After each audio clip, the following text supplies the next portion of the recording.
আজি আমি অসমীয়া যুৱ মঞ্চ নাজিয়া আঞ্চলিক সমিতিয়ে নাজিয়া স্থানীয় ৰাইজক সজাগ কৰিবলৈ মিয়াৰ বিৰুদ্ধে সজাগ কৰিবলৈ আজি আমি নাজিয়া টাউনৰ আশে পাশে আজি ফলক লগাইছোঁ। তাত লিখা আছে জাগিলে অসম বাচিব দেশ নহ'লে হ'ব বাংলাদেশ।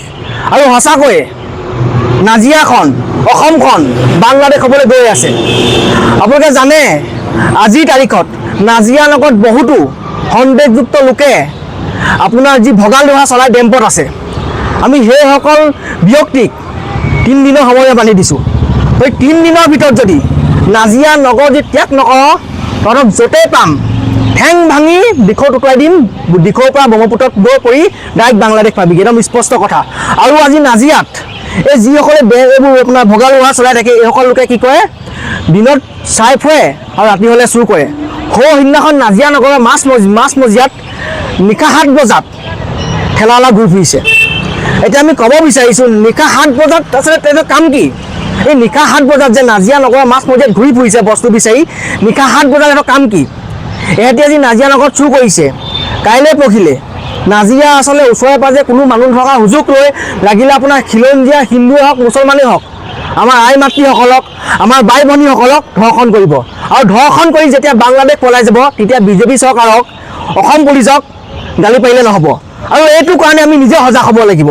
আৰু এটা কথা, এই যি আচলতে মিয়া হৈছে এটা ভাইৰাছ। কৰোণা ভাইৰাছটো যেনেকৈ আচলতে আপোনাৰ চাইনাত জন্ম হৈছিলে, এই মিয়া ভাইৰাছটো জন্ম হৈছে বাংলাদেশত। আৰু বাংলাদেশৰ পৰা ৰাতিটোৰ ভিতৰত কাটাতাই পাৰ হৈ আহি এতিয়া আচলতে অসমত বসতি লৈ এতিয়া লাহেকৈ নাজিয়ালৈ আহিছে। এহেঁতি কি কৰিছে 3-4জনমান বিয়া পাতিব, কুকুৰ মেকুৰী নিচিনা সন্তান জন্ম দিব আৰু তাৰপিছত লাহেকৈ ভাড়া ঘৰ ল'ব আৰু 15-20 বছৰ পিছত আমাৰ নাজিয়া মাটি দখল কৰিব। আৰু কেইদিনমানৰ পিছত আমাৰ ঐতিহাসিক কাৰেংঘৰ আমাৰ যিবোৰ মৈদাম আছে তাৰ ওচৰ পাজৰৰ মাটিসমূহ দখল কৰিব। আৰু তাৰ আগতে এটা সন্দেহযুক্ত বাংলাদেশী মিয়া যাব লাগিব। আৰু আমি এটা কথা স্পষ্ট ভাষাৰে ক'ব বিচাৰিছোঁ, আমাৰ কোনো খিলঞ্জীয়া মুছলমানসকলৰ লগত কোনো শত্ৰুতা নাই। তেখেতলোকৰ লগত আমাৰ সদায় ভাই সম্পৰ্ক আছে, সদায় থাকিব। এইখন সংগ্ৰাম আমাৰ উঠি অহা প্ৰজন্মক খিলঞ্জীয়া লোকক এখন বাংলাদেশী মুক্ত অসম দিয়া এখন সংগ্ৰাম। আৰু কেনেবাকৈ যদি আমাৰ খিলঞ্জীয়া আচলতে মুছলমানসকলৰ বাই ভনীক আমাৰ আই মাতৃসকলক যদি বাংলাদেশী মোৱা মিয়াই যদি খুচৰাই যদি কেনেবাকৈ বাংলাদেশলৈ যদি বিকি দিয়েগৈ কোন দায়িত্ব ল'ব? সেইটো কাৰণে আমি স্পষ্ট ভাষাৰে কৈছোঁ 3 দিনৰ ভিতৰত বাংলাদেশী মোৱা মিয়া এটা নাজিয়াৰ পৰা যাব লাগিব। আৰু যদি আমি নাজিয়াৰ পৰা নাযায় য'তেই পাম হালোৱা আছে দৌৰাই পিটিম। আমাৰ অসমীয়া যুৱ মৰ্চা নাজিয়া আঞ্চলিক কমিটি স্পষ্ট কথা।